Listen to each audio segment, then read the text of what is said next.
last time on Danganronpa. What is this? Happy Havoc. My Hero Academia Yeah, I was gonna say with that, the zoom actually. out. It's gonna zoom out and be like, my name is Izuku Midoriya. Good morning! Why would Noelle be written on the wall? I've always thought that she's like a fucking robot. I don't know what's happening. We are straight into this. We open up the game and it's Danganronpa. it's Danganronpa 2. Feels like Monokuma, because it feels like a Monokuma extra. What in the Sailor Moon shit is this? I fucking told you! I told you! I told you! What's happening? Oh my god, yes, let's go! What the What? My Wait. name is Izuku Midoriya. Naegi. Nope, I know them scissors! Oh, Let's my go! God. What's happening? What? We are a lesbian couple! Fuck you! Giant laser!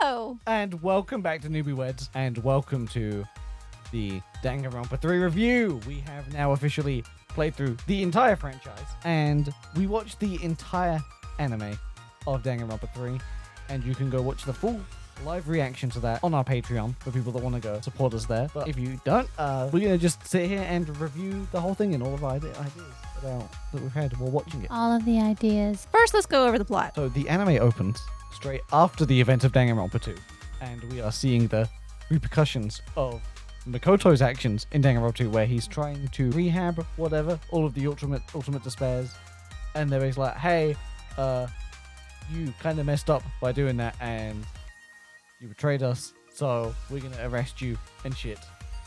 And from there, we kind of have your standard Danganronpa story. Monokuma shows up. Everyone is like, oh no, Monokuma's here. Just Monokuma's there. There's not really a reason. And then they get slapped with the bracelets from Ultra Despair Girls. And they go around and they just kind of introduce a few of the characters, which you got thrown off by the first character they introduced, right? That wasn't the main cast from Danganronpa 1. And Usami being a person, which, well, I mean, you know, we'll discuss Usami being a person later. Yes. She is, for right now, as the story starts, she is just random wheelchair tech girl that's kind of just sat in the corner and speaking with the Usami AI interface somehow. Yeah. And then they introduce the forbidden actions. You want to explain the forbidden actions? The forbidden actions being like on their bracelets. And I mean, you know, we don't actually know what the fuck they are. No, they keep them secret until the story needs to reveal it for whatever reason. I guess I will note my opinion on that here later. But yeah, the forbidden actions being on the bracelets, and everyone's is different, obviously. Demonstrate that as soon as they're done, they poison you, they turn your eye red and half your body black to kind of imitate Monokuma. Yeah. Let us pay off the greatest joke that we started. When we started playing Danganronpa 1, we kept on making the joke that Makoto was like, my name is Makoto Noegi, and I go to the so-and-so school, and we kept on saying that my name is Izuku Midoriya. Yes. And we see in this show, We wind up literally actually the having... guy that voices Izuku shows up doing the same performance that he does for Izuku in My Hero Academia, and is just in Danganronpa playing basically the same character. And yeah, so he's just kind of there playing a very other high school whiny boy.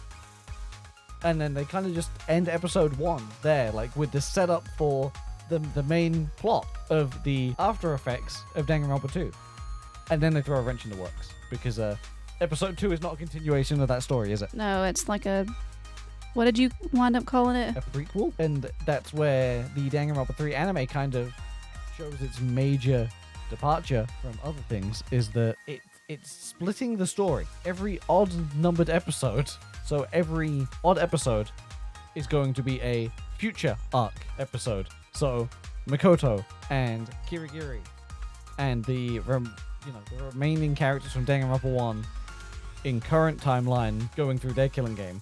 And every even numbered episode is a prequel that is showing mainly the Danganronpa 2 cast, the despairs, the remnants of despair before they met Junko Inashima, and is kind of expanding on what Danganronpa 2 set up and expanding on most of the other things from the franchise. Nice little slice of life episode, really. Like, the Danganronpa 2 cast just kind of have a slice of life anime where they're just doing their normal high school life and being kids and having a laugh. And notably, Chiaki Nanami, the ultimate gamer from Danganronpa 2, is a real girl. Yeah. Instead of being a AI construct of some yeah, sort. I was gonna say robot, but that's not quite right. No, she is in Danganronpa 2. She wasn't a robot. She is a AI of some sort, which I don't even think Danganronpa 2 was clear on what Chiaki was. And then we go back after like just a very chill slice of life. We go back to middle of a killing game, and everyone is angry, and they are still in the same. They are still in the same room that they was in, and then they show Usami, your favorite character, Usami. Usami. And what happens with Usami within like the first 30 seconds? What do you mean she got Oh shit. Yeah, no. See, I completely forgot about that. Yeah, because Monokuma did the thing to her. He did the same thing that he did in Danganronpa 2. But And put her in a little nappy. They did a very cool effect where he comes out of the one monitor and is so yeah, they do a cool effect to show Monokuma taking over Usami, where they have a monitor and he kind of crawls out of his wall monitor and into the Usami monitor that is on the wheelchair girl, because turns out Usami is not an AI construct. She's not an AI like she is in Danganronpa 2, is she? No, she's more of, well, I don't know. She actually is like a person. Yeah, she is meant to be like she's basically like an advanced text-to-speech for the wheelchair user, where the wheelchair user is not communicating herself. Right. And they go, oh, she just communicates through this avatar. She's a VTuber. She's a VTuber with text-to-speech. Yeah. And I have a note here saying, forbidden actions, explain please, because I am still, at this point while watching, I was still very confused. In fact, I go through a lot of this show very confused about the forbidden actions. And that's because of the one thing with how are the forbidden actions showcased? Yeah, because they're showcased in, what is it called? Kanji? Kanji. Wow, On kanji. the Kanji.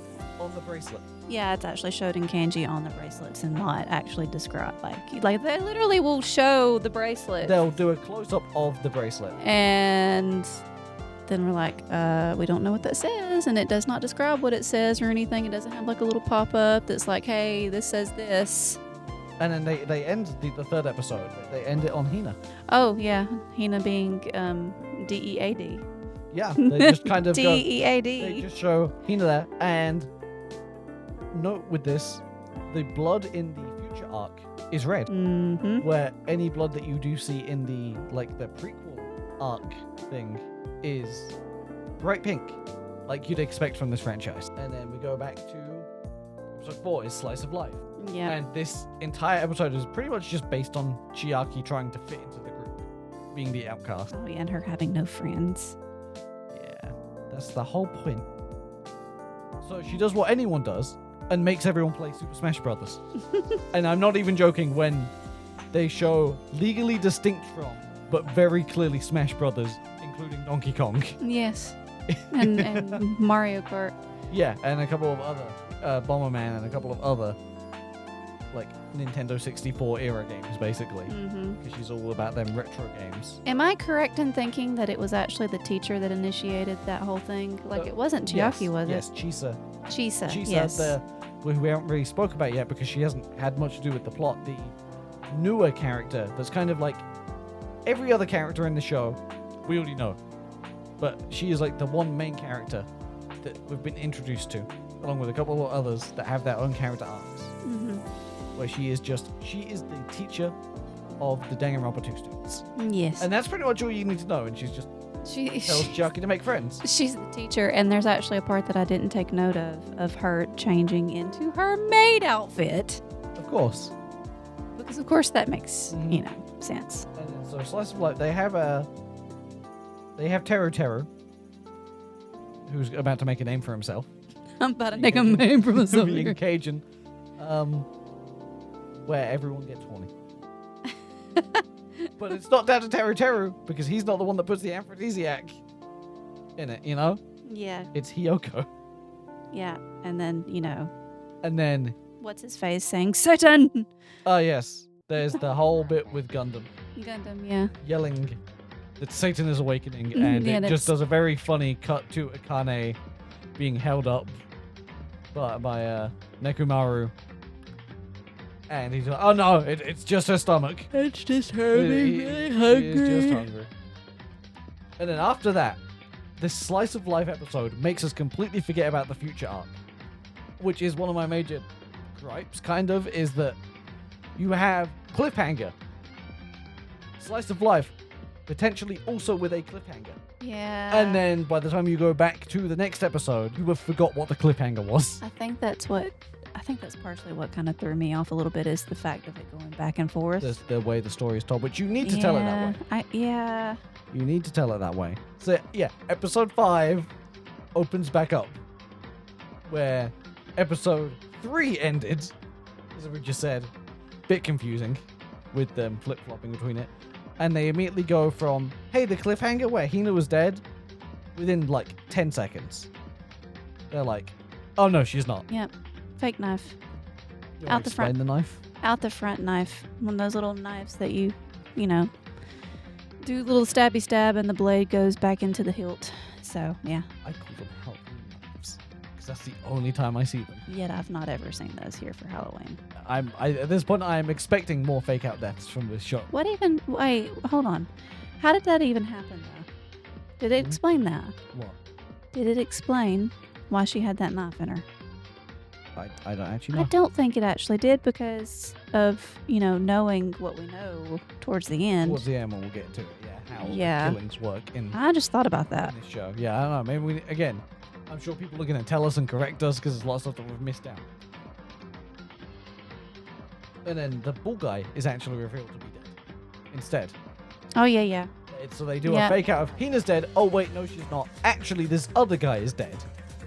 He's just kind of been a strong guy that's kind of been helping them muscle their way through their Wasn't encounters. he all, like, corded up onto the wall? Yes. So then they cut to the island from Danganronpa 2 and reveal that Azuru Kamakura / Hajime is like out of his sleeping pod, I guess, that they have from Danganronpa 2.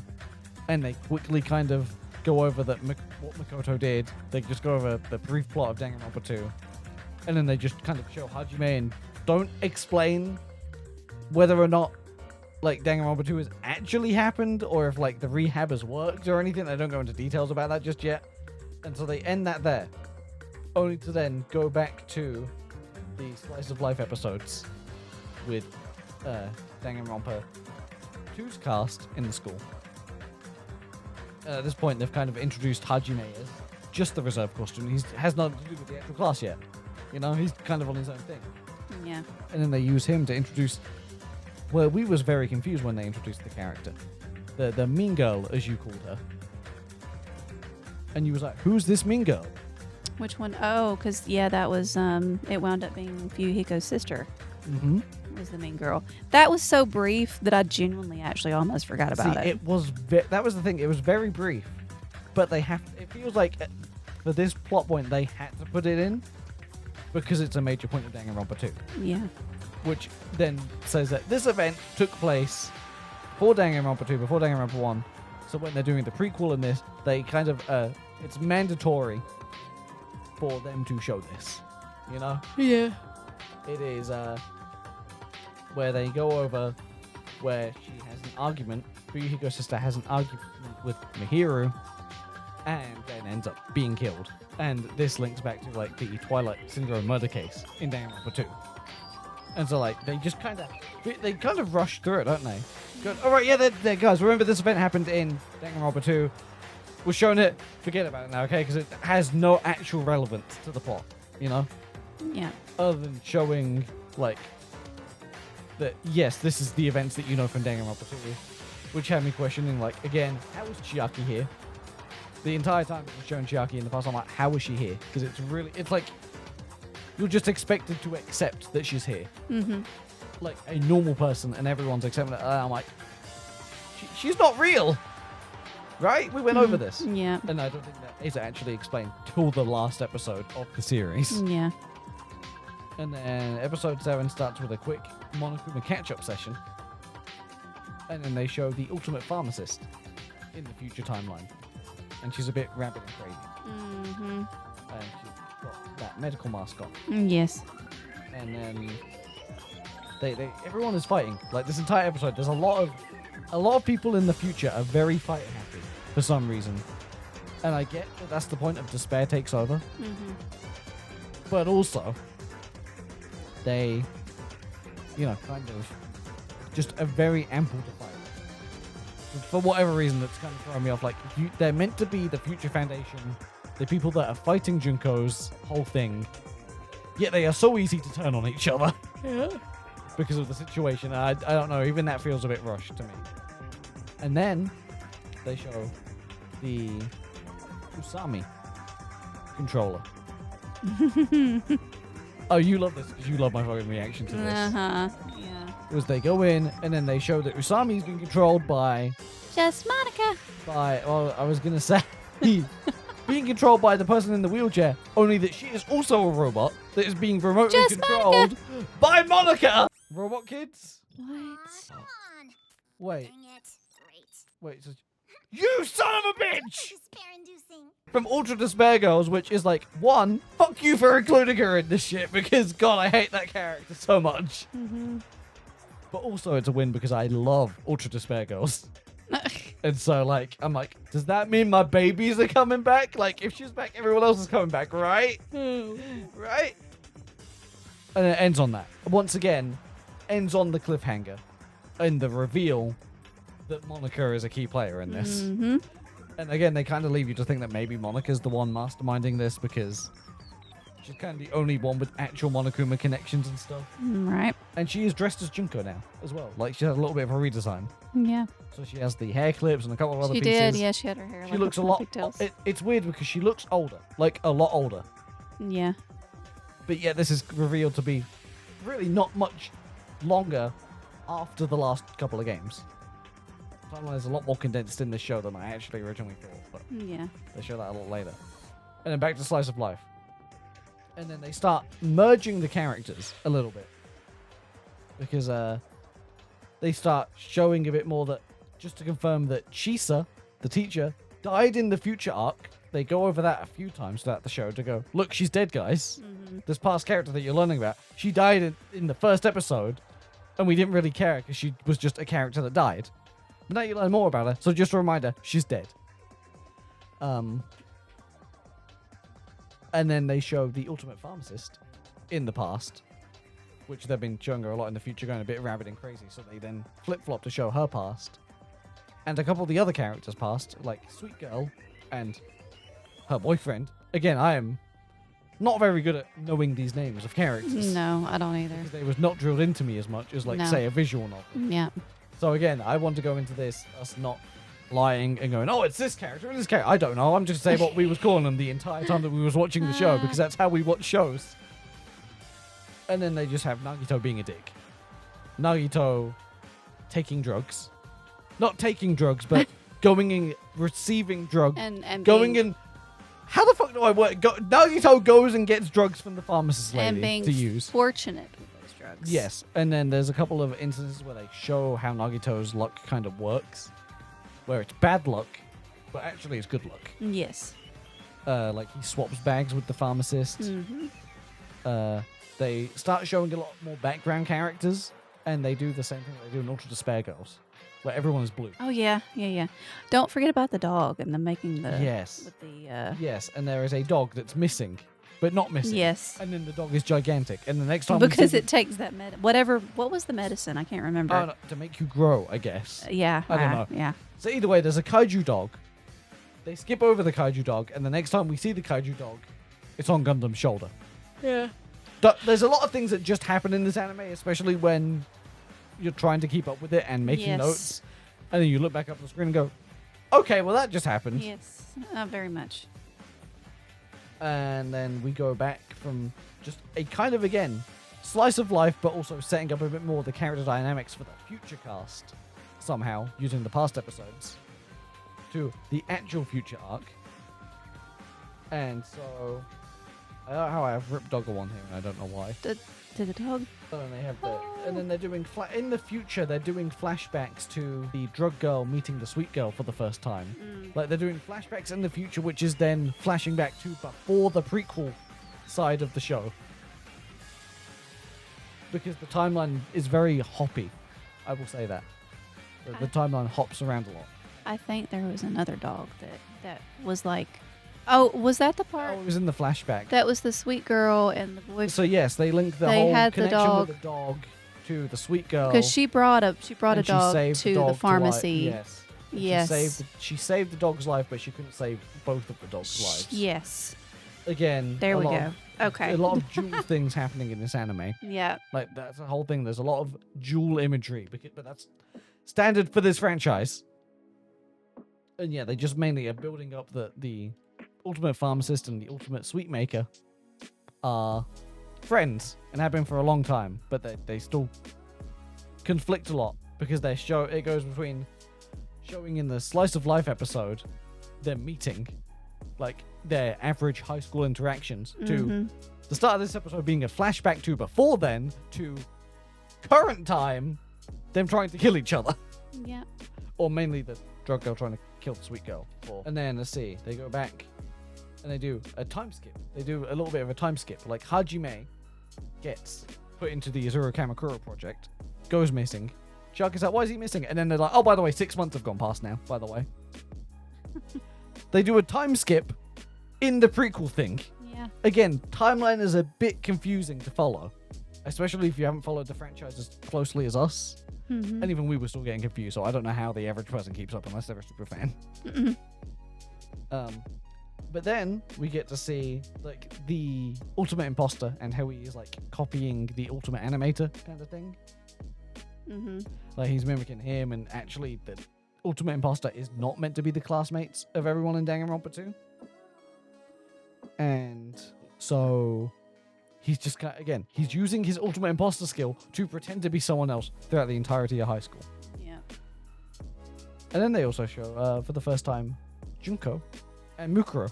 Mukuro, because And they try and kill each other. the 16th. They're like student. literally, it's like a Looney Tunes cartoon where Junko is in the car trying to stab her sister to death. Remember? Vaguely. And Mukuro is just, as the almost just blocking them. And she's like, oh my god, my sister's trying to kill me. I Yeah. love this. Yeah, yeah. And it's like, okay, so they don't establish why Junko is ultimate despair. They just start you off from a point and go, Junko's evil, okay? Accept this fact, and we'll get on with the rest of the story. Like, there is no, oh, Junko had a traumatized childhood or whatever. It's like, Junko's evil. Let's get on with what you're actually here for. And then, yeah, they show pretty much how the ultimate imposter is going to be Fat Byakuya. Like, they set it up that he's eating a lot, you know? Yeah. So they set it up to be the imposter. And then they have Mikan immediately, like they already tease, like, Mikan and Junko and stuff like that. They have that a lot through this show. Which they hinted at in Danganronpa 2 that Mikan was a lot closer to Junko. Yep. And then they do a cool thing where they have Junko and Mukuro revealed to be at Hope's Peak by panning out from a shot of Makoto in Danganronpa 1. Like going up to the school for the first time and go, my name's Zuko Midoriya, blah, blah, blah, the Ulma school. And then they pan out from that shot and Junko's just kind of there. And it's like, oh, it's a good way of linking it to going, oh, at this point when they was first starting at Hope's Peak, Junko was right there. Yeah. Junko was right there during the opening of Danganronpa 1. Like, kind of cementing her place in the timeline. And, you immediately got upset because Junko starts doing the yuck, yuck, yuck. Yuck. Yeah. Like, Instead of the poo-hoos. I don't think they said the poo-hoos at all in the anime. like, the fact that I think that's the bit that's upset you the most is that the poo-hoo-hoo is so specific that It's you love that. iconic. Yes. The iconic line, poo-hoo-hoo. And they changed it. And you was upset every time this happened. Mm-hmm. And then, yeah, so they... The next episode is kind of a little bit of a... It's a future episode, but it heavily relies on the past bits of the franchise. Because it's like, oh yeah, by the way, remember that Monica was revealed? I know that we just did the Monica reveal, and then we had an entire episode that was like, look at all the Danganronpa 1 stuff. Look, Junko, the big bad, is here. Mukuro is here, by the way, as well. And by the time you've got all that excitement out of the way, because that was a very exciting episode, seeing Junko and stuff. Yeah. You forgot that Monica was in the future now, you know? Yeah. You forget, and then it's like, oh yeah, by the way, Monica's here. And Byakuya is the one that figures it out. Like, Byakuya's like, so that girl's dead. And so the one must be a replacement. So there's only one person that could do that. Monica Toa. And then they show a brief scene of Toko and Kamaru, and I really love Toko and Kamaru. So every time they are in this anime, I'm just like, my sweet babies. My sweet lesbian babies. No. And they have the best moments in the show to me. Like, it's just, like, that's my favorite moments of this show, is every time they cut to Toko and Kamaru just doing shit. Give me a full show with them two just doing things, please. I know we had a whole game. I was about to say. We had a whole game, but, like, please give me more. And yeah, so they just do the Ultra Despagos thing. And then they mention Jabberwock Island. And then again, they show Hajime, and they're like, look, he has red eyes, so probably evil. Because red is bad in this franchise because Monokuma eye, so. And then they go back to the past again. This is It's all in the flip-flopping. past. And Chiaki's got depression. Like, she already had depression, but she was friends with Hajime and her class. But she's friends with her class. And now Hajime has disappeared because he's being experimented on, but you know. So they use that of Chiaki being confused. They show other people looking into it. And then they show Junko and Mukuro cracking the case. And just kind of waltzing in, basically, to Azuru Kamakura's thing. Like, it is just a setup of Junko wants to spare.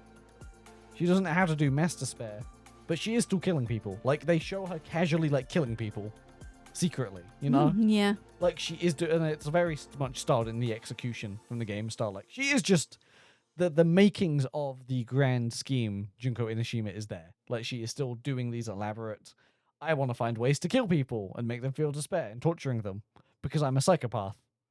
But not to the extent that we have in the current games. And they're like, oh, this guy, we'll go check him out. And he immediately, I was not expecting them to just immediately lose the fight. Like, I know he's like the ultimate everything. And like the Deus Ex Machina of characters. But he just kicks her ass. And that's what they ended. He's like, oh yeah, but everything's boring, but come back and see me later. And they ended it at that. I was like, this feels like you're just padding the time at this point. You could have had him just join their side there. I don't know why it's important for him to tell him to go away. And then my favorite episode. Episode 13 of this show. Which one was that one? It's my favorite episode, so take a guess. I was screaming throughout the whole episode. Something to do with Monica? Kind of. It's like the entire episode that's just Ultra Despair Girls. Oh, where okay. It's like, where Byakuya's like, oh, I have people in Towa City, and it just cuts to Kamaru and Toko being gay as fuck. Them calling the children from Ultra Despair Girls, and the reveal is that the kids that we killed in Ultra Despair Girls are alive. Somehow. I was really, like, there wasn't enough focus on that, because it's just like, let's do a cool battle anime, and they show Jill using the stun gun to become Jill, and they show Kamaru literally switching to, like, Link, and, like, using the different Monokumas to fight the Monokumas, and paralyze and dance, and a lot of the bullets from Ultra Despair. I think that was, like, the best episode in terms of translating game mechanics to the anime, because that just felt like a lot like the first anime, where it's like, let's show the actual game things in the anime. It's less focused on the narrative and just let's make a cool sequence using the gameplay features into an animation. So yeah, they basically have Toko and Kamaru show up at Monica's base that has Monica in neon lights. And go, do you think we're in the right place? Oh, dear.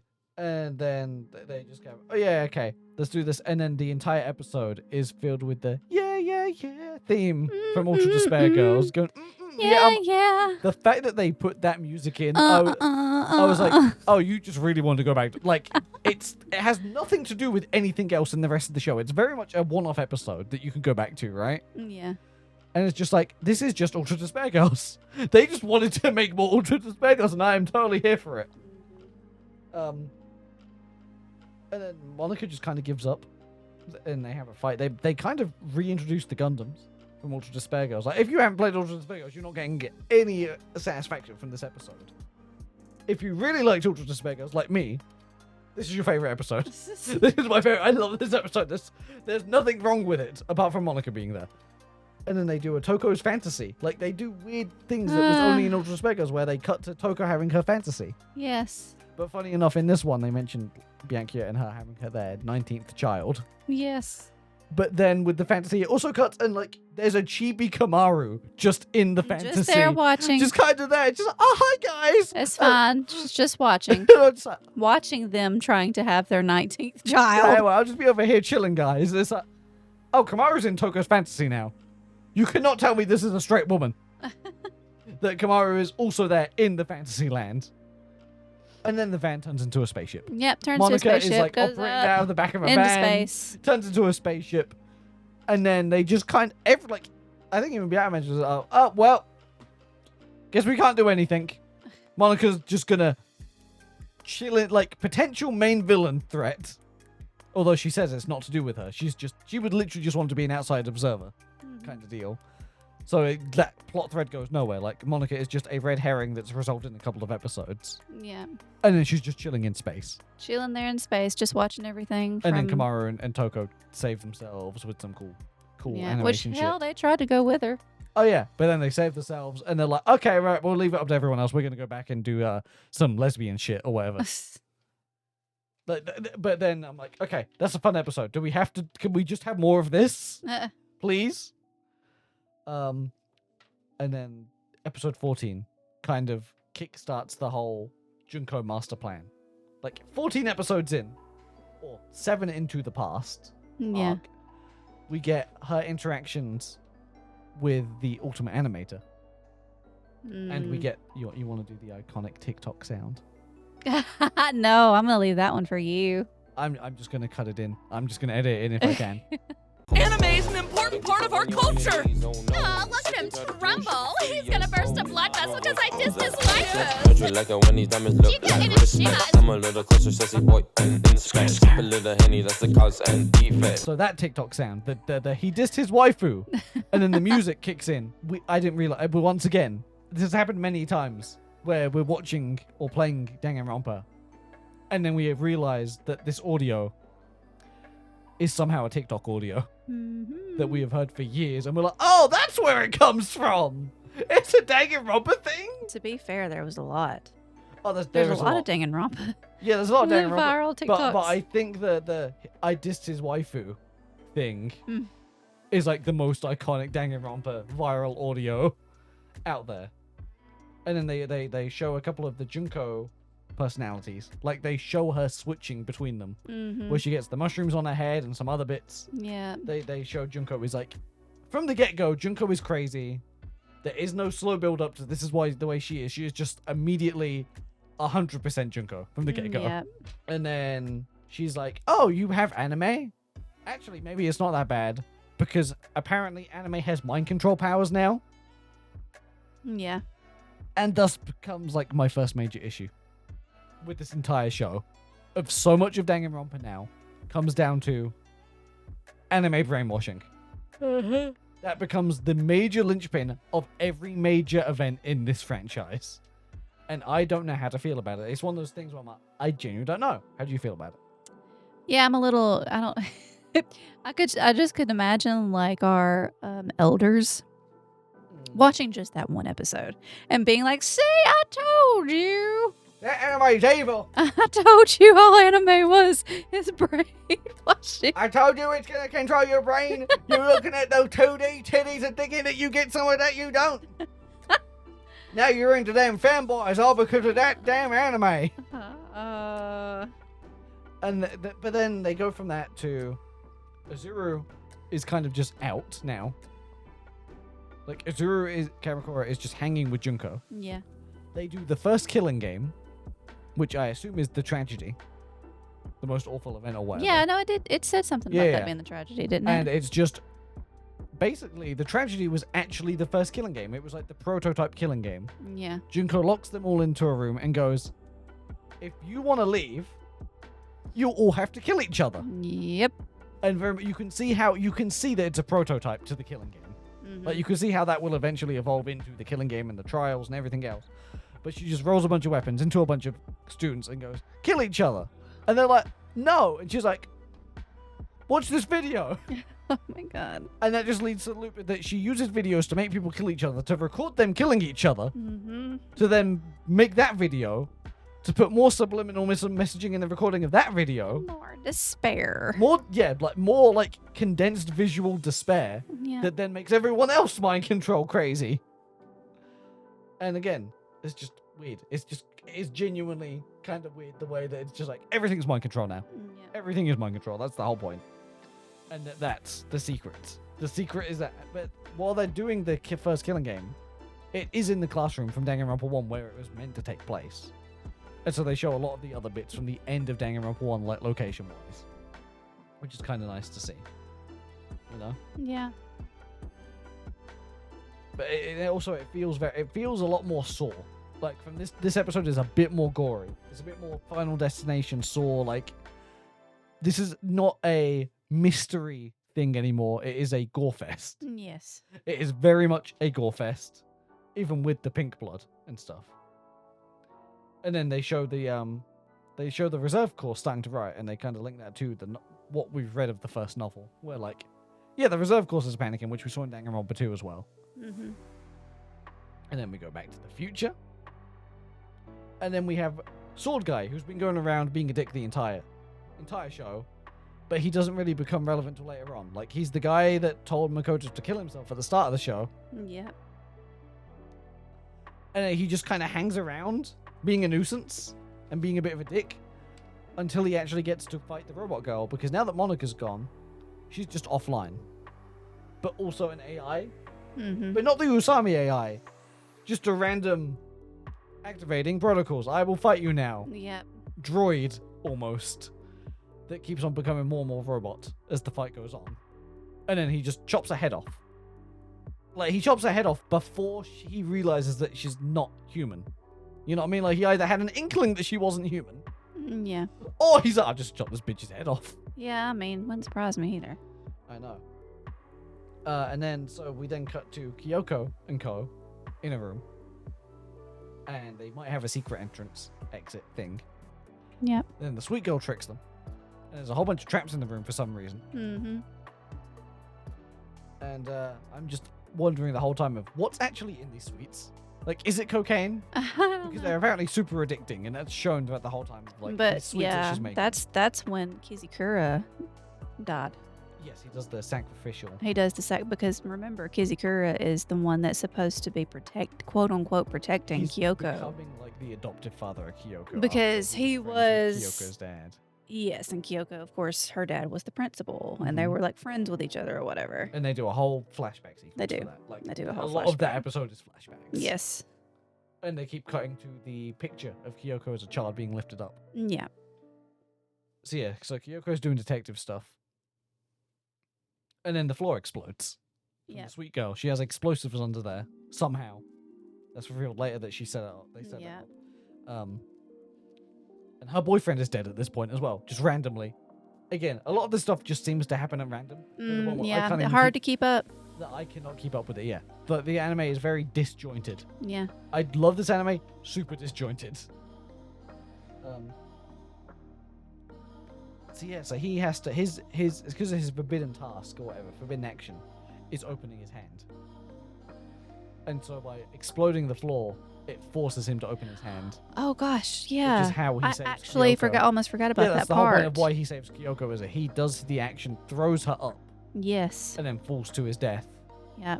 while also being paralyzed by the poison, and it gives him the red eye and shit. Yeah. Like, he pulls her up, they get up, and then he just falls into the pit because he's dead from the actual poison. And he's like, I did my job. I'd say I sacrificed myself. I would put, Yeah. because that's the whole thing of I would kill myself. You know what I mean? Like, I will put my life on the line for her. Yeah. And he literally does. Because of course, it's Danganronpa. Why would you expect everyone's going to die bit by bit? And like this entire show, like every episode, someone is just randomly dying. Oh yeah. Like the old man died, and someone else, like so many other people just die that it's kind of hard to keep track of because we don't care for a lot of these characters. And then the ones that we do care for, that we get in the backstory of, like Chisa, even though she's already dead, and the two main other characters that she interacts with. The two main guys that she's interacting with, which is the sword guy Mm-hmm. and the kind of big punchy dude. Yeah. They build up them and it's like, okay, well, they're going to be mainstays until the end. Everyone else is probably going to get picked off. Like, Sweet Girl gets a little bit of backstory, and then she's going to be picked off. That's it. Like, here's the backstory. They're going to die now. So then we go back to the past. Again. Yep. Mikan is already infatuated with Junko. Mm-hmm. They just kind of cut to that. Junko is brainwashing. And this is where, like, the despairs, like, this is very much they explain it to you that, yes, we're going to tell you the origin of the despairs for Danganronpa 2. Yes. And then they have a cool scene where they have Nagito being like, I'm lucky, I'm going to fight you. And then Azuru Kamakura shows up and goes, I'm also lucky. And it just cancels each other out. Like, apparently, like, they fight and their luck is just... Yeah, because for some very strange reason, Nagito has a gun. Yeah, he just has a gun. Just has a gun. Pulls the trigger, and then the trigger jams, and he's like, God damn it, and falls, and like, it's like the weird luck is like counting each, because luck is an actual superpower. Like, the reality of Danganronpa is clearly heightened, and they show that a lot in the anime, especially with the luck abilities. And that's kind of all that episode really does, is like set up that, yes, it's setting up the brainwashing, and it's setting up the plan for the rest of the series is to show the remnants of despair. Yeah. Its origin. Then they go back to the future again, and this one kind of threw me off because it got introduced with the recap, where Monokuma's like, "Oh, this is a recap filler episode, guys." Actually, not really, but he does do a brief recap, which happens a couple of times where they're like, "Oh, by the way, you guys want to freshen up with this for some reason." I don't know if that's just due to how it was released or something, but I don't know. And then it's revealed that they're underwater. Like, it cuts to the outside of the secret room, and it just leads to underwater. Yeah, it's just a big window. And then the CPU for the robot is important for some reason. He rips that out. I have that as a note, but I never realized where that really went. I don't know that they ever And explained. they just show the fight in the robot. Yeah. And then Kyoko takes off her glove. She's alone with Go. She takes off the glove, but we never see her actual hand, which had me thinking, like, is this a decoy? Is this going to be a plot point? But I guess they just didn't want to draw her scarred hand. But she holds Makoto's hand. Mm-hmm. And then goes on this thing like, what happens next? I'm still with you. And then she fucking dies. Yeah. And it's like, oh. The secondary main character of the first game is just dead. Yeah. And then they flash the text on her ring. On the bracelet. In the kanji. And no one verbally says Doesn't say anything. Literally for the next 3 episodes, I'm screaming, why aren't you telling me what this is? This is really bad because I don't know if she's actually going to be dead now. Yeah. Because you haven't explained it properly. I was convinced that she was. You were still questioning it. I was convinced. I was like, I don't know. This Like, feels weird. That they've just kind of gone, oh, by the way, she's dead. Because it felt so rushed. Yeah. And then it's weird. They do the build up after she's dead. Like, they flash back to her saying, oh, whatever happens next, to like drill it in a bit more. That this is important. And it's like, you could have done that before. There was no build up. Kyoko just died. And again, they go, oh, it's her forbidden action. I'm like, okay, but what is her forbidden action? They mentioned something about the 4th day, but it's not very clear to me. No. To me, as someone, I was not following very well with a lot of this anime. I can't follow shows very well. And maybe this needs a bit more explaining, you know? And then they also had Sweet Girl and Big Guy kind of betraying each other back and forth, fighting, and they were just kind of distracted the whole time. And they go, okay, they're idiots. Again, episode 18 starts off where 16 left off, and again, because of them going back and forth. Now it's working both ways, where before it was just the future arcs that was being super serious Mm-hmm. and ending on cliffhangers, and then go to a different thing, and then you bring it back to the cliffhanger, and you've forgotten what was going on. Yeah. But now the past episodes are also doing cool things and dramatic things, and you're forgetting by the time you get back to it. Because it cuts back to Chiaki and Junko facing off. And, you know, where Nagito has just been defeated. And Junko knows Chiaki. And I'm assuming it's from Mikan saying things. And there's a very great line. Junko's great one-liner of, my plan is it starts with a B, and it rhymes with brainwashing. Sums up the plot of the entire series at this point is that it's brainwashing. Mm-hmm. You want something explained in Danganronpa? Brainwashing. Funny, because in Danganronpa 1, the memory thing, Monokuma goes, it doesn't matter! It's not important! And then it became the most important thing in the franchise. Yeah. And then they have this very weird, cringy moment, which is probably my least favorite part in the show. Where Junko's like, come out, dude, that's over in the corner for some reason. Kill yourself. And so they just have basically an NPC, like the blue-skinned NPC, taking a sword to his own neck. Yep. You want to explain what? Oh, I am putting this salt to my neck. I'm probably not getting the lines exactly right, but it's something along that. Oh, why am I doing this to myself? Oh, no. Oh, this is horrible. Carl! Oh, Carl! It feels like, it does feel like Llamas with a Hat's Oh my kind of gosh. level of dry line reading. Why did you do that, Carl? It just comes like, why am I sawing my neck in half? Ow, it hurts. There's so much pain. It's like, what the?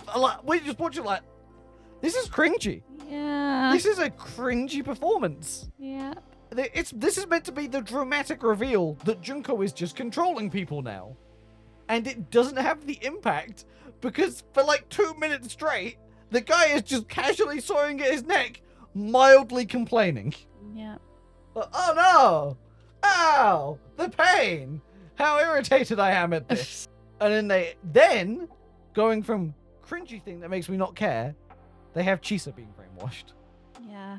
That Where was they sad. have her resisting it. I hated that. Where they have. That's the part I hated. You want to explain? Because you seem to have a more. Yeah, no, I just absolutely hated that part because they literally had her restrained to the chair and had her eyelids open, like with these, like some kind of devices, making her watch what was The killing game, it was the first killing, game, it the was, first tragedy. okay, yeah, making her watch that, and meanwhile she's trying to just keep a picture in her head of, which one is it, Swordman? Sword guy, her love interest. Of Swordman, her Yeah. love interest, and it shows it just slowly disintegrating, and that's like when her brain Because is of, being the brainwashed. physical stimulation. Oh, She's so God. resistant to it Oh, that Mukuro and they did the opens a handbook and goes, brainwashing for dummies. yeah, Basically. and has the If resisting, needle give physical things. stimuli. the needle things, just putting it into her skull. I guess is what they're doing. I get it's not very clear, No, that part was But- not very clear. but still looks very painful. Yes. So yeah, that was. I just. I did not like that. Mhm. I did not like that part of that episode at all. And I then- could handle everything else but that one. Yeah, you got upset. You got emotional. At it. And then they cut to like Chiaki trying to rally the troops of the class, Yeah. and they have the imposter take off his face and go, "Actually, I'm an imposter. There was an imposter among you. It was me, Yeah. among us." Winds up being something. I mean, I think they might have said his name, but I don't remember Oh, what yeah, it I don't was. remember. And then they have Gundam has 12 hamsters now. Yeah. They go off to fight the thing, and they do the thing where like, oh, you guys go on ahead, and they have Nekumaru and Gundam fight off a bunch of the reserve course off camera. But they have again allude to Gundam might actually have mystical bullshit powers Yep. that are actually strong, and he fights people off with his army of hamsters to buy them time. They go into the bunker where Junko is, and then Mikan immediately pushes Chiaki through a hatch as soon as no one's looking. Yep. They go, bye! Anyway, I'm a bad guy now. Which again, we kind of know. Again, we already know that Mikan's brainwashed, so the fact that she's there the whole time with the class and no one is questioning it, Mm-hmm. that she's a bad guy. At this point, I'm like, I just don't trust anyone. And then you get another cringy line reading from the Ultimate Animator, who is like running away from Junko, and she kind of just lets it happen or whatever. Yeah. And he's like, "Oh, this happened because I love anime." And it's like, "Oh my god, okay, this is." And that line stupid. gets you overused. Oh yeah, that becomes like the finale episode of Get Ready to Hear. This is all anime's fault. Yeah. While watching this anime. And then so then we go back to the future. Again, things are starting to get like ramp up on both sides at this point. We get a Danganronpa flashback, and they start doing that where they start flashing back to Danganronpa 1 and Danganronpa 2 things, just to fill in the gaps that hopefully you guys know what's going on now. Mm-hmm. And again, I have here, hurry up and please explain Kyoko's forbidden action, because I still don't get it. And they don't. And then basically it just ends with people fighting. They have Kyoko's notebook, which apparently has hints in to solve the mysteries, Oh yeah. as it always does. And then there's a couple of like brief lines that everyone is the killer. and Yeah. everyone is full of despair. Yeah. And so everyone should die. Like, Sword Guy is just up to the point where he's like, I'm going to kill everyone because it's the right thing to do. And again, I'm not convinced by his entire argument the entire show. Like, Makoto, you should kill yourself. Everyone should now die by my hands. That's the complete right thing. That's the way to save the world, is kill everyone that are good guys. Mm-hmm. It doesn't make sense. And then we go back to the past. And we learn that the main reason that Junko Inoshima succeeded was because the one guy is too closeted to come out to his lover. Yeah. Big beefy man. Like they do. Oh, there's a love triangle between Chisa and Sword Guy and Big Muscle Dude. But it's not the way that you think. Because it's not that they're both in love with Chisa. It's that Chisa is in love with him. He's in love with Chisa. And then Muscle Dude is also in love with the Sword Guy. Mm-hmm. Like, they... And then Junko just has everyone brain controlled, laughing at him. Probably saying slurs, or probably wanting to say slurs. Yeah. And you're like, right, you have a choice. You either come out as gay, or you let me commit mass global genocide. Yeah. And he's like, well, I'm a gay man in the early 2000s.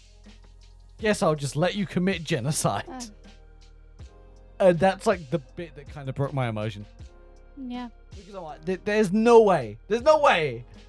If you know that this woman has brain control shit, she's just killed like a whole classroom of people. And she's gonna kill more.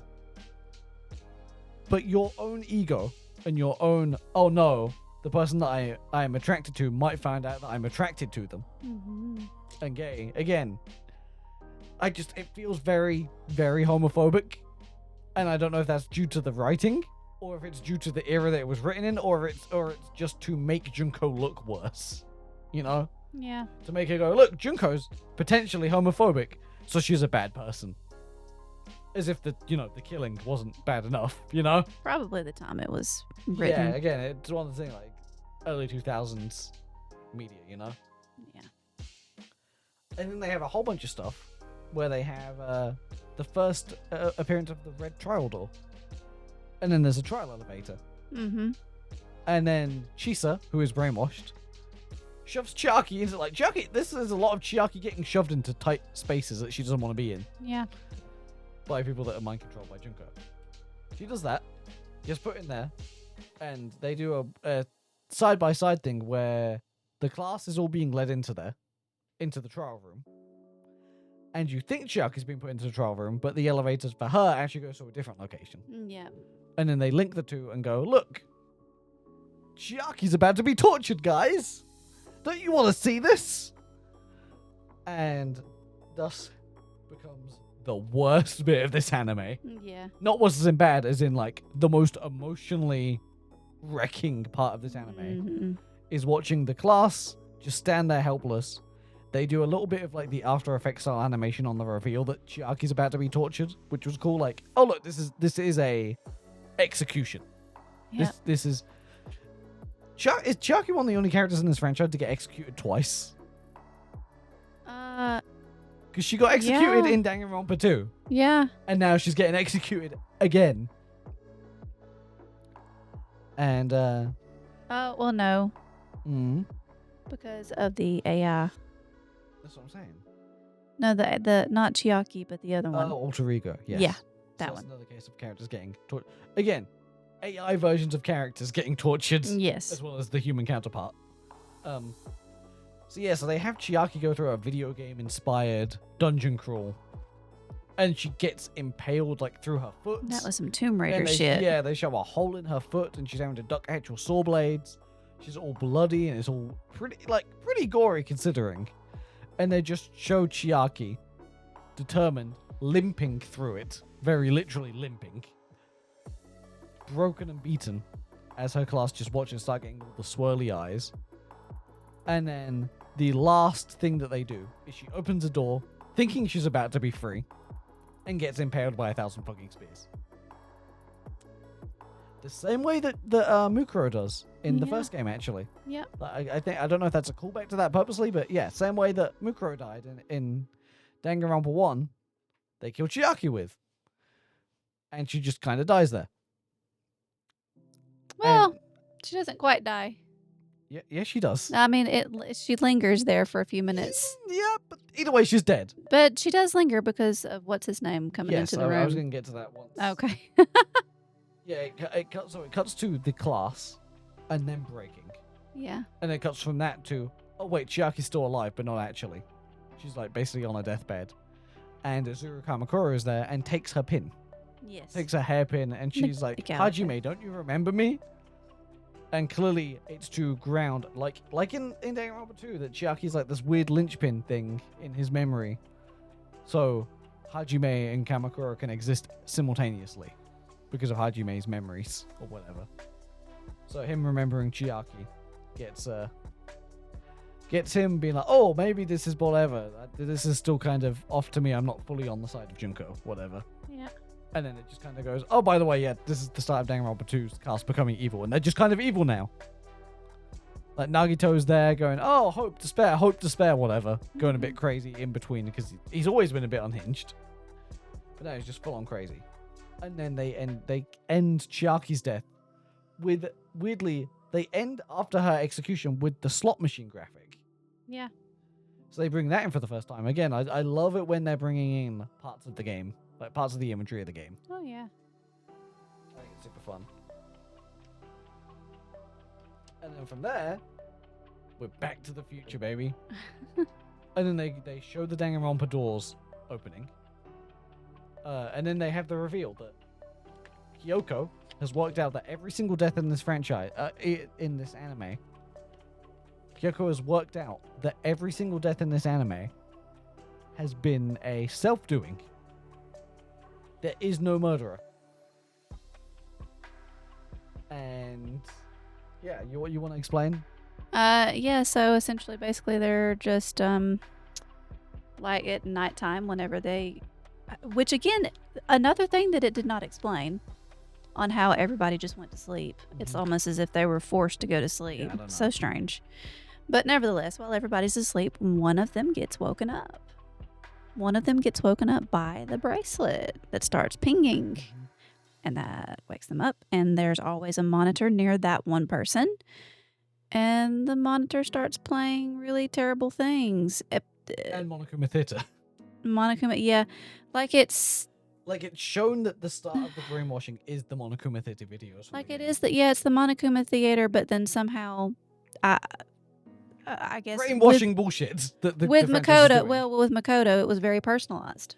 Yeah, it's like it does some basic brainwashing stuff, and then the rest of it is inside your own head. Yeah. You want to explain all of what Makoto saw in his own head? Yeah, Makoto saw everybody that died, like Sayaka, and how they died, basically, because they were like all bloody and stuff. Celeste was on fire. Yes, Celeste was on fire. Who was it that was hanging? Chihiro was hanging. Chihiro was hanging, yeah. It was just very... Mondo was buttered. Oh, yeah, he was buttered.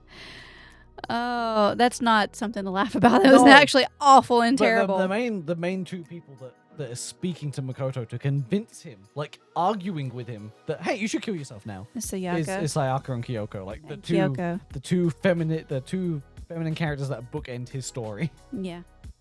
It's like, hey, you should kill yourself, and then it keeps on like going from inside his head to exterior shots of him on the floor tied up because they wanted to prove that it was brainwashing, so they tied Makoto up in front of a monitor Yeah. and went to sleep and just let him potentially kill himself. Yeah. And which, of course, with the killing himself and you wondering how he kills them, how they kill themselves, there's a knife That just drops from the monitor. that drops out of the monitor because that makes complete sense. Mm-hmm. And of course, Makoto is literally about to, He undoes his bindings. yeah, and he's about to do the thing, and then he has Big Beefy Man. Mm-hmm. Beefy Man knocks that sword out of his hand and knocks him to his senses. With his one hand. With his one hand, oh yes. With his one hand, because he cut his other hand off that had the bracelet on there. Because he figured out if he cuts his hand off, the poison's not going to get to him. The poison for Cusco is not going to get into his system. So, yeah. And he knocks him back to his senses, and they figure out what's actually going on. And yeah, from there they figure out that Monokuma, because the Monokuma on the monitor that started the brainwashing is not reacting to anything. Yeah. It's just playing Monokuma speaking bullshit. Because it's pre-recorded. And yeah, it's pre-recorded, and they go, oh, so this is like with the knife dropping in it, this is just an automated system. Yeah. So no one is actually in control. Hell, the mastermind could be someone that's already dead. Yeah. And then they do reveal it. Like, pretty quickly after they reveal that it's pre-recorded, they're like, oh yeah, the old guy that died earlier on, he planned all this Yeah. somehow. And then the whole twist is that he didn't plan it for despair. Like, he planned it for hope. This was a trap Yeah. to reverse everything through some bullshit Yeah. that doesn't even work in the end anyway, because the story gets a bit weird now. And so they actually end the episode with the muscly guy not only, helping Makoto, but him realizing everything, and then he just goes and shuts the power down. Yeah. And by doing so, loses all the blood. Because they were saying something about trying to destroy all the TVs, and then he just goes to the breaker room. Mm-hmm. And by doing that, he kills himself. Yeah. By exhausting himself, I guess. Yeah, and losing pretty all the blood. much.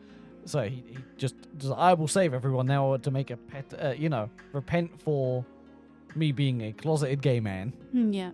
And that causing literally global extinction events. Yeah. And then they kind of cut back to the past. And they're like, okay, Chisa's brainwashed. And Chisa has been brainwashed the entire time that she's been in Future Foundation as a mole, basically. Even with Junko dead, she was still like, Junko's gonna win! Yeah. And they show her basically sleeper agenting the Despairs.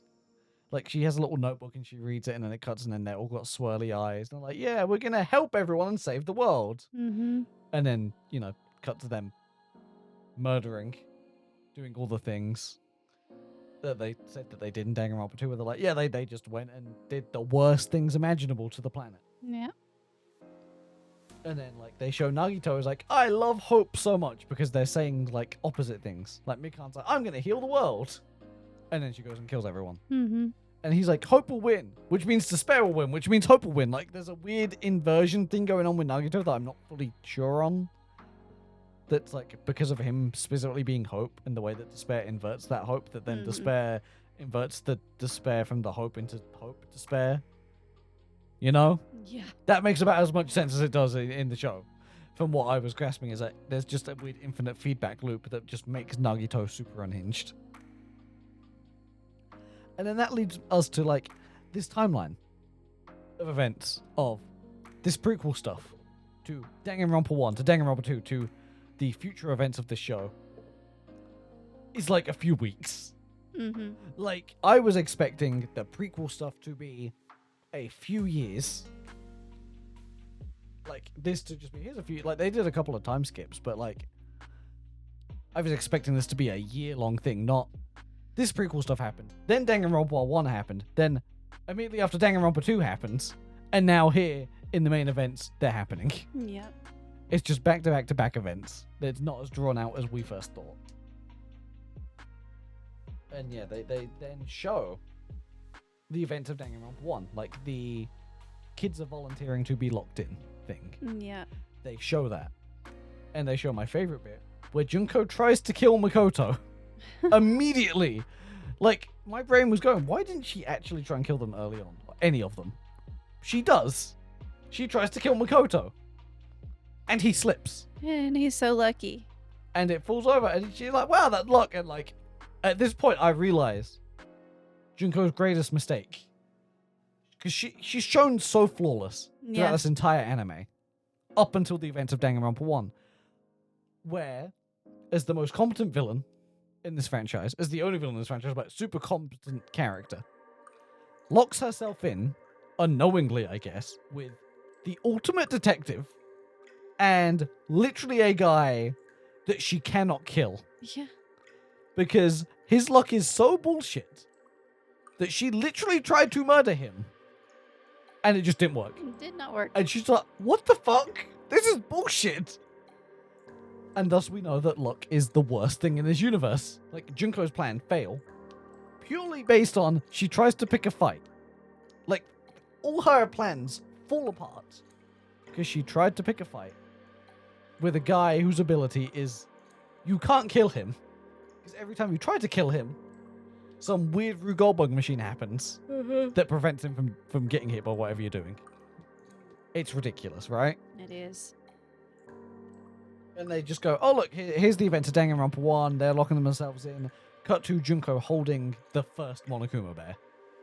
And going, not poo-hoo-hoo, but yeah. Yeah. And it just kind of ends there like, the episode ends there like, oh, by the way, yeah, Danganronpa 1 happened. Like, Danganronpa 1 happened. That's it. Like, they spend like a couple of minutes going, look, the events of this has happened. Okay, Danganronpa 1 happens now. Yeah. I hope you played the game. And then they have credits, and then immediately after the credits is, oh, by the way, Danganronpa 2 happens. Like, it goes, here's 30 seconds break. Oh, by the way, Danganronpa 2 has now happened, guys. Yep. They show, like, the weird digital numbers, and they show Hajime and Chiaki, and they basically, and they show Nagito and Hajime and Chiaki at the start of Danganronpa 2 meeting for the first time. And they basically just go, oh yeah, by the way, you've seen the start of Danganronpa 1, Danganronpa 1 has happened. Here's the start of Danganronpa 2, Danganronpa 2 has happened. That's it.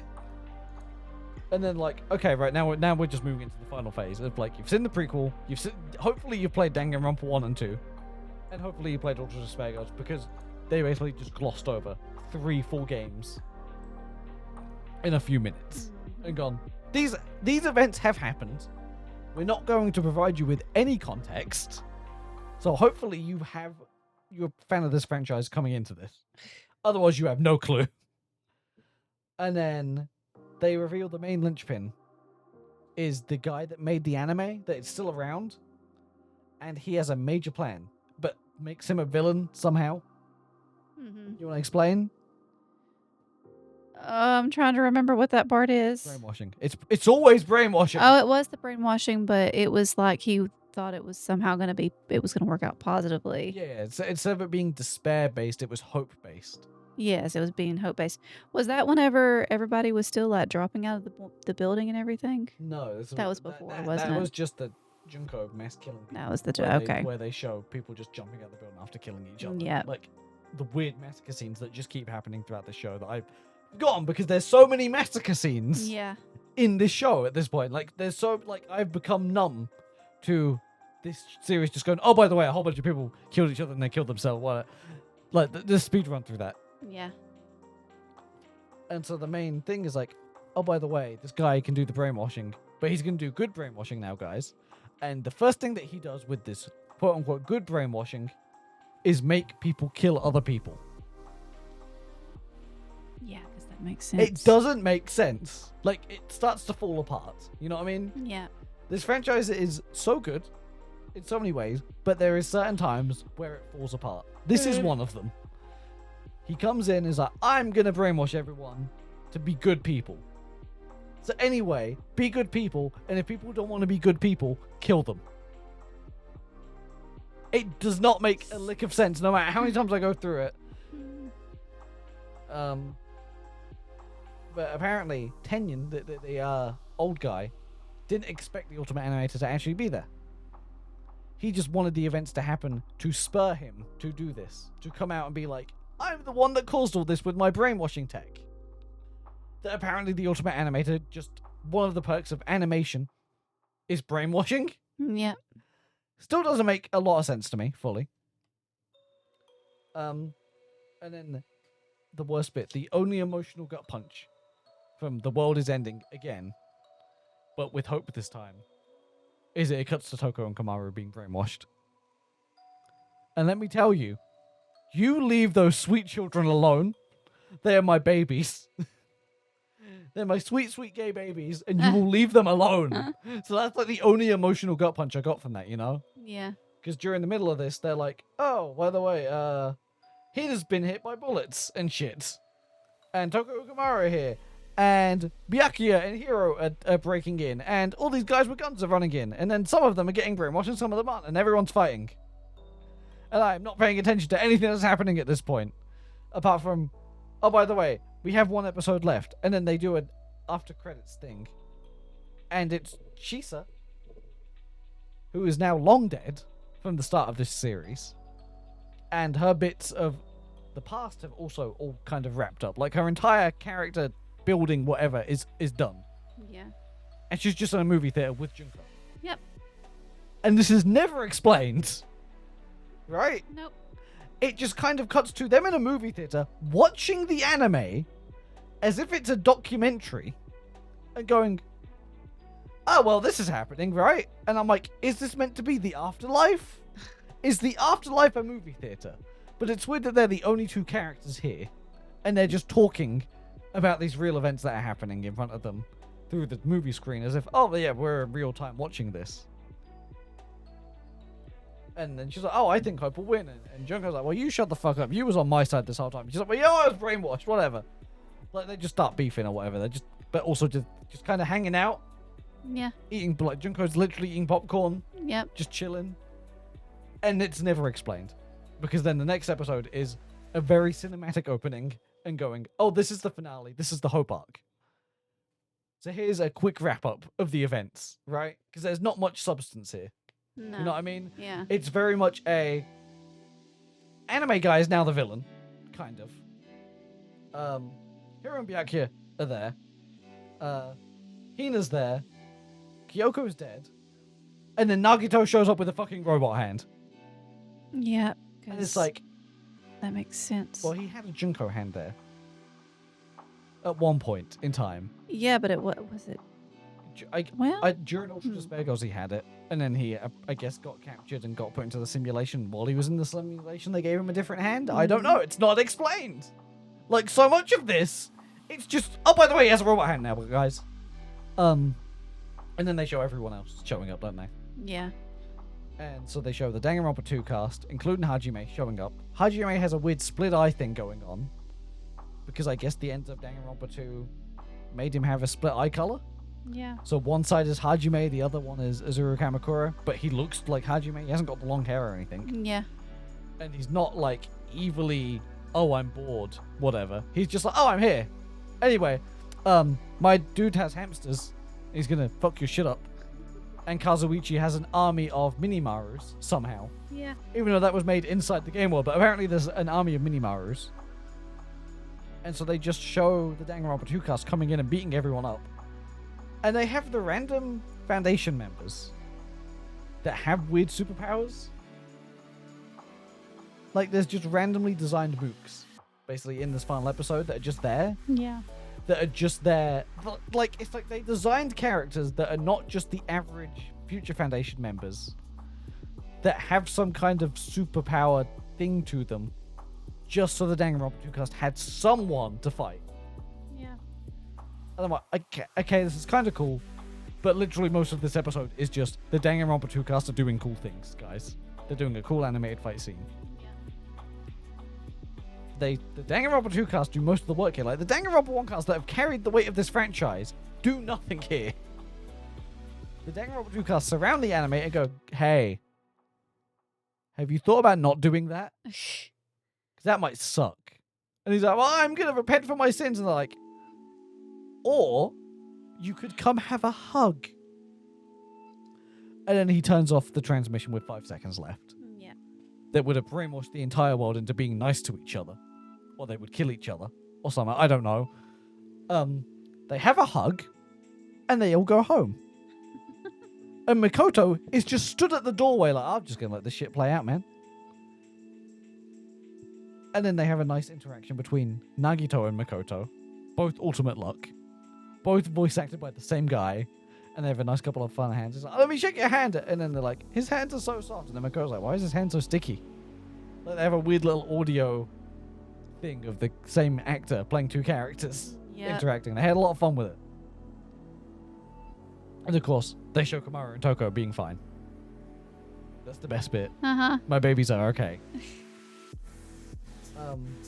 Yeah, and then they play a lot of the Danganronpa 2 soundtrack is played during the finale of this because the Danganronpa 2 cast is here.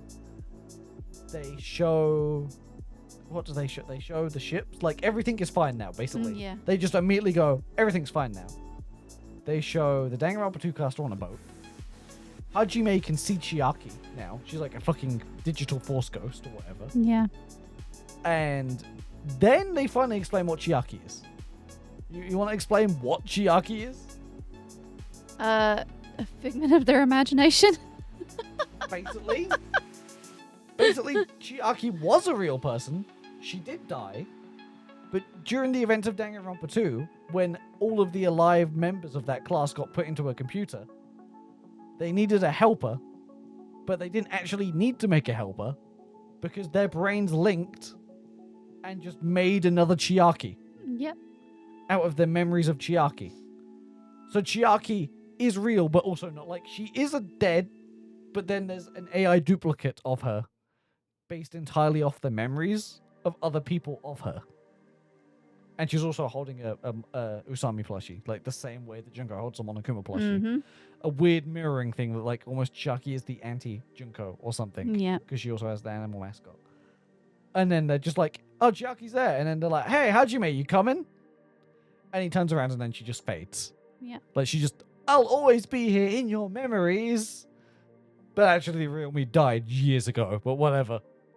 And then they cut to Mikan randomly going, hey Mikan, what was you doing this entire time? And she's like, oh, I'm a nurse, so I administered medicine to someone. And it just cuts that Kyoko's alive. Yep. It just like goes, oh yeah, by the way, here's a back shot of not that kind of back shot. Oh my god. There's a shot from behind Kyoko as she steps into frame looking at Makoto. Uh-huh. I go, oh, by the way, yeah, she's alive, guys. So they go, Chiaki's alive, kind of. Surprise. Surprise, surprise. Chiaki's alive, Yeah. kind of. And Junko's also alive. Yeah. And then they show a little bit of a future where Makoto is the principal now. Kyoko is basically dating him, or it's implied that they're, you know what I mean? Yeah. Kind of closer. And they show, oh, hey, we're going to get the school back together. We're going to get this back up and running with the help of everyone here. The Despairs kind of cover for things, going, oh, yeah, we totally did this stuff to the island, so Future Foundation doesn't disintegrate. Mm-hmm. And so Makoto can rebuild the school. And so Hope can be alive. And then the best bit is they show the cast in the Danganronpa 1 school in Hope's Peak. And then they show Hiro placing down a box and Hina. And then they show Toko placing down a box. I'm like, oh! So Toko's with the rest of the Danganronpa cast from Danganronpa 1. And then fucking Komaru shows up as well. Yeah, Toko! Komaru? Komaru! And that's the best bit of the anime. Hands down, Komaru and Toko are just still vibing. But now they're vibing with everyone else. That Komaru is just kind of there, right? Yeah.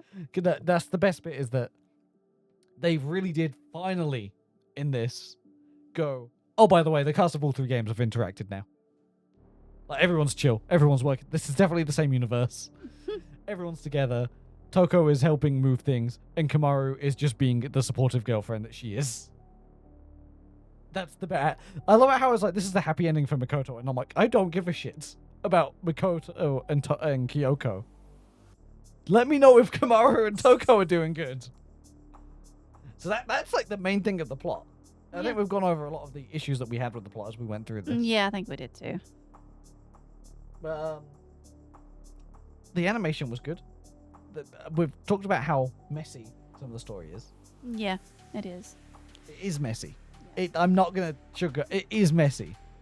When you are doing 2 separate timelines at the same time, Yeah. and then within those 2 timelines of events, you're also going, oh, by the way, 3 games and multiple novels have happened Yep. during this timeline. Also, we're going to do flashbacks inside of like different time periods. The future episode. Yeah, The past. It's it gets like you're having flashbacks in the future episodes that are before the past episodes, Yeah. and it does confuse you. There's a lot of things that are also probably just due to the translations and the dubbing, and just the fact that they don't show you what the written text is most of the time. Yep. You have to hope that a character repeats it. Yep. So there's a lot of issues with that. We did enjoy it though. Yeah. Don't get us wrong, we are going to speak It was negatively good. about this. But I think this is the best way they could have ended the franchise. I don't think they could have ended the franchise any other way without maybe, you know what I mean? Without, like, this is the best way they could have done it in a single project. Right. I don't think they could have done it in a game because it would be way too complicated to make this a game. They would have had to make like 2 or 3 games to end it. Yeah. Or multiple animes, which is, again, this is multiple animes in one kind of thing with the weird timeline thing.